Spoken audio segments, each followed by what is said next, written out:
नमस्कार मित्रों सिद्धांत और जीवन मूल्य या फिर आप कह लीजिए कि जितनी भी ठीक ठाक तरह के बर्ताव की बातें हैं वो सारी की सारी फ़िलहाल हाशिए पे पड़ी हैं। आपका मन हो तब्दीली के लिए तो किसी एक को उठा लीजिए और उसको बाँच लीजिए। इसके अलावा बाकी इन चीज़ों का कोई महत्व नहीं है।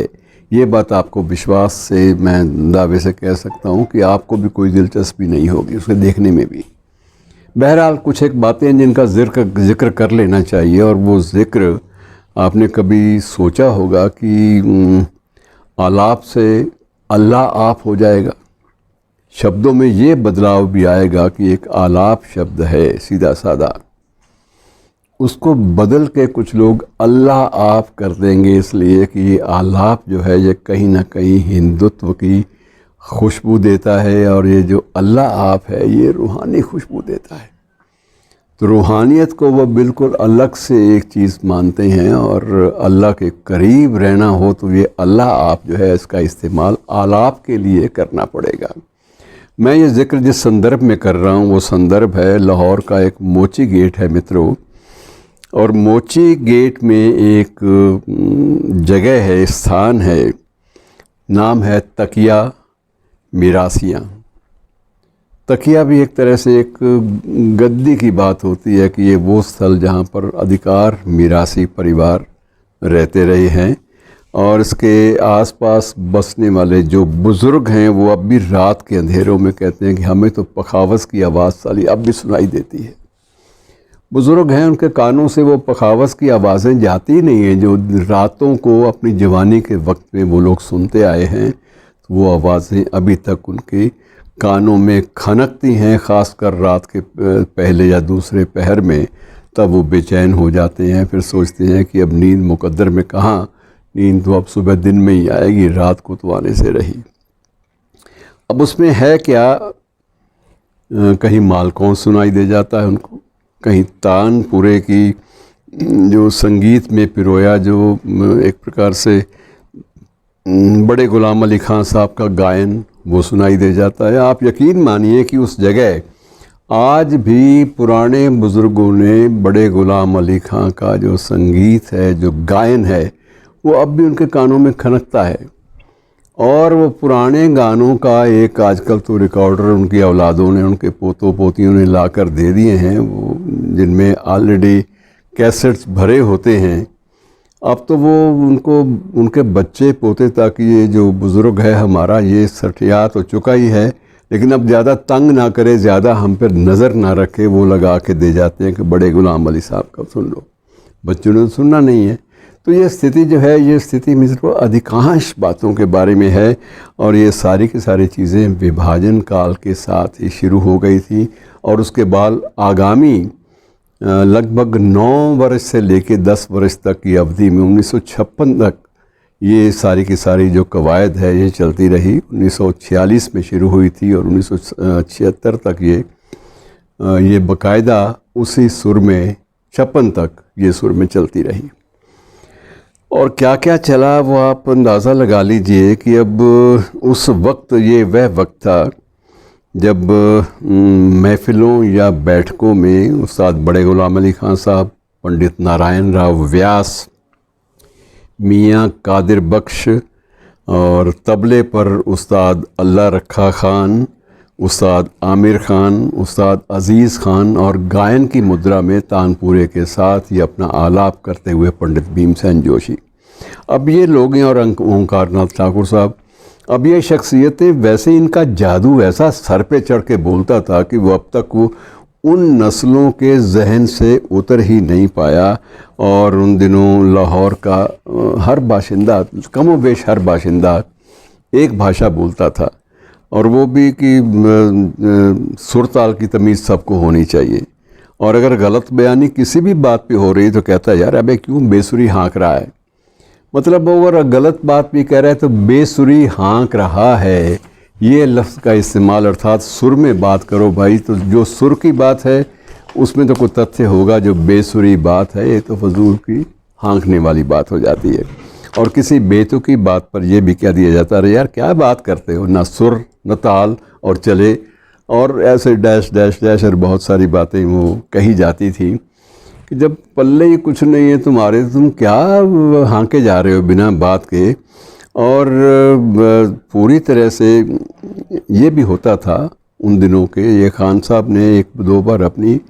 बड़े गुलाम अली खान साहब ने बम्बई में अपनी एक महफ़िल में भी ये फरमाया था कि उन दिनों में अगर बेहुदा कोई राग है या बेसुरा राग है तो उस पर हूटिंग का चलन था। आम आदमी भी उसको बर्दाश्त नहीं करता था, चाहे वो सुर ताल की समझ ना हो, लेकिन उसको ये पता है कि बेसुरा क्या होता है। बेसुरी बात को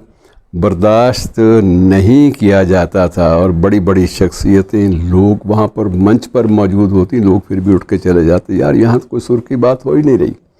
तो ये जो स्थितियाँ थी, ये सारी की सारी स्थितियाँ ये उन दिनों संगीत और तहज़ीब की जुगलबंदी से उपजी थी। और ये उन्हीं जगह से, उसी जुगलबंदी से उपज कर ये दीवानगी की हदें लांघती हुई लोगों के जहन में उतरा करती थी। और बड़े गुलाम अली खां को एक बार 1957 में ये बात कहनी पड़ी कि यार मुझे अब महसूस होता है कि यदि हर भारतीय परिवार में से किसी एक सदस्य ने भी शास्त्रीय संगीत सीखा होता या गायन सीख लिया होता तो कमबख्त ये भारत पाक विभाजन तो बिल्कुल ना होता। क्योंकि उनका ये कहना था कि इन चीज़ों से तहज़ीब, तमद्दुन और एक सभ्यता का जो ऐसा संचार होता है कि जिससे बाहर निकलना, जिसके घेरे से बाहर निकलना किसी भी इंसान की औलाद के लिए मुमकिन ही नहीं है। काश कि अगर ऐसा हो जाता तो ये लाजिम था कि कम से कम विभाजन ना होता, और विभाजन होता भी तो वो खून खराबा और वो जो दरिया की नदियाँ, जो खून की नदियाँ जो बही थी, जो 5 दरियाओं के बाद जिस छठे दरिया की बात करते थे फ़िक्र तौंसवी साहब और बाकी लोग, तो छठा दरिया तो कम से कम बिल्कुल ही क्रिएट ना होता। और अमृता प्रीतम भी वह उस नज़म का इल्ज़ाम लेने से बच जाती जिसमें आज आखां वारिस शानू की तो कबरां विचों बोल, आज ओस किताबे इश्क दा कोई अगला वर्का फोल, एक रोई सी धी पंजाब दी तू लिख लिख मारे वैन, अज लखां दियां रोंदियां तैनू वारिस शानू कहन। तो ये चीज़ें जो उलाहने की शक्ल में तब के कवियों ने, साहित्यकारों ने, संगीतकारों ने उस वक्त जो बयान की थी मित्रों, ये सारी की सारी चीज़ें उस वक्त इस रूप में ना आती और चीज़ें ना बदलती। तो बड़े गुलाम अली खां एक सिलसिले में, एक फंक्शन के सिलसिले में जालंधर में आए थे और इत्तफाकन मैं भी एक अखबार में काम कर रहा था। तो उस वक्त उनसे मिलने का मौका, जो उस वक्त जो आयोजक थे अश्विनी कुमार जी, अश्विनी कुमार IPS थे, उनकी बदौलत मुझे ये मौका मिल गया उनसे मिलने का। और आप अंदाज़ा लगाइए कि उस बंदे के पास बैठना भी एक खुशबू अजीब सी उसके पास से आती थी। अब कुछ लोगों को मैं जब जिक्र करता तो वो कई लोग कह देते, यार ये खुशबू कुछ नहीं है, ये तो सिर्फ नस्वार सूंघते हैं श्रीमान जी, और नस्वार की खुशबू है। तो चलिए जो भी है, लेकिन लोग उस वक्त इन चीज़ों को मानते नहीं थे बहुत सारे लोग, क्योंकि एक ट्रेजिडी को, एक त्रासदी को वो लोग भुगत चुके थे। लेकिन उसके बाद भी उनको जब बताते अपने बड़े गुलाम अली खां साहब की किस तरह से उन्होंने